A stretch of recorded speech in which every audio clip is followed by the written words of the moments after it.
अस्सलाम वालेकुम। जैसे कि सर्दियां आने वाली हैं और सर्दियों में हमें कुछ ख़ास चीज़ें ऐसी होती हैं जो हमें लाजमी सीख कर रखनी पड़ती हैं, क्योंकि हर 1 या 2 दिन के बाद हम वो रेसिपी बना रहे होते हैं। आज आपके साथ हॉट एंड सॉर सूप की एक ऐसी रेसिपी शेयर करेंगे जो कि बहुत आसानी से बन जाएगी और इतनी ज़बरदस्त बनेगी कि इसका जायका आप जब एक दफ़ा टेस्ट कर लेंगे ना, तो उसके बाद आप सिर्फ यही रेसिपी बनाया करेंगे हॉट एंड सॉर सूप की। तो चले चलते हैं, हम रेसिपी को अपनी शुरू करते हैं। बिस्मिल्लाहिर्रहमानिर्रहीम।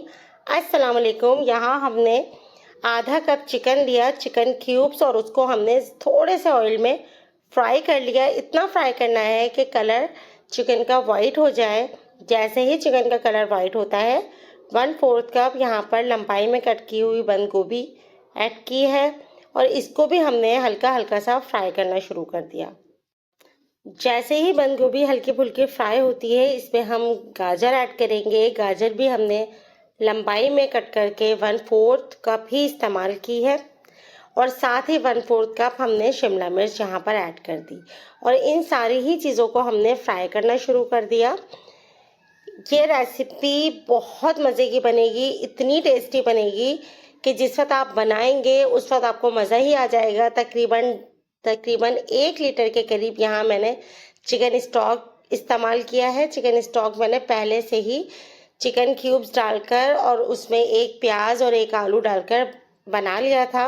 यहाँ हम थोड़ा सा सॉस तैयार करते हैं। 1 टेबलस्पून सिरका, 1 tablespoon soya sauce, 1 tablespoon hot sauce, half tea spoon यहाँ ब्लैक पेपर और 1/4 टीस्पून वाइट पेपर। ये चीज़ें सारी मिक्स करके साइड पे रख दी। एक अंडा जो कि हमने बिल्कुल फेंट के रखा हुआ था, जैसे ही चिकन स्टॉक में उबाल आना शुरू हो गया, बिल्कुल आहिस्ता आहिस्ता से गिराना शुरू कीजिएगा और बिल्कुल बारीक सी धार जो है ना वो इसमें गिरनी चाहिए और उस लकड़ी के चम्मच से या प्लास्टिक के सिलिकॉन से इसको आहिस्ता आहिस्ता से आपने चला लेना है।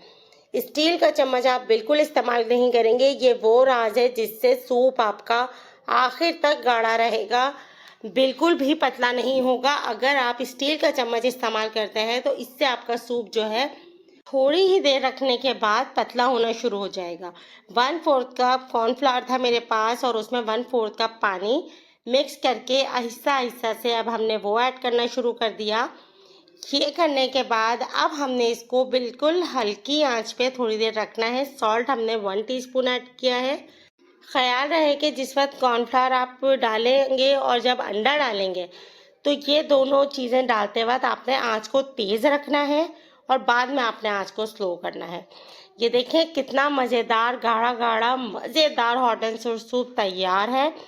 ज़रूर ट्राई कीजिएगा और फीडबैक दीजिएगा कि ये रेसिपी आपको कैसी लगी। अब हम बाउल में निकालेंगे और जो सॉस हमने बनाया था इस पर सर्व करेंगे, वो हम साइड पे रख देंगे और सब अपनी मर्ज़ी से अपने टेस्ट के मुताबिक उसको ऐड कर लेंगे। आप चाहे तो थोड़ा सा सॉस इसके अंदर ऐड कर सकते हैं और बाकी सर्व कर दीजिएगा। इतने मज़े का ये सूप बनेगा, बाज़ार से कई गुना बेहतर। इंशाल्लाह नेक्स्ट किसी भी रेसिपी में मिलेंगे। अपना बहुत ज़्यादा ख्याल रखिएगा और सब्सक्राइब नहीं किया तो करके जाइएगा। अल्लाह हाफ़िज़।